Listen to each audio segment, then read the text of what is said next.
صفحہ نمبر 50 پر لکھائی کی مشق ہے۔ ہم بچوں کو یہاں زے لکھنا سکھائیں گے۔ تو سب سے پہلے بچوں کو زے کی ویڈیو دکھائیے تاکہ بچے اس کی بناوٹ کو جان سکیں۔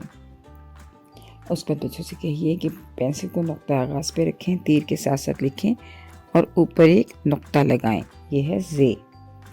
پینسل کو نقطہ آغاز پہ رکھیں، تیر کے ساتھ ساتھ لکھیں اور اوپر ایک نقطہ لگائیں، یہ ہے زے۔ اس طرح سے بچوں سے کہیے کہ وہ انڈیپینڈنٹلی بھی زے کو لکھنا سیکھیں۔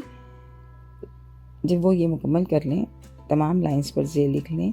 زیبرا، زنجیر، زبان اور زیور، یہ الفاظ نیچے لکھے ہیں، یہ ڈاٹڈ ہیں، ان پر بچوں سے پینسل پھیرائیں اور بچوں سے کہیں کہ پینسل پھیرتے وقت ان الفاظ کو زور سے بولیں۔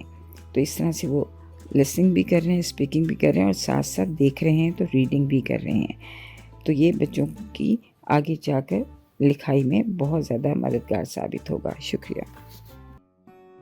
بچوں کو حرف زے کی درست انداز سے بناوٹ کی نظر، سیدھی ڈنڈی، آڑی ڈنڈی، زے کے اوپر ایک نقطہ، زیادہ اوپر تھوڑا نیچے، گا کر سکھائیں۔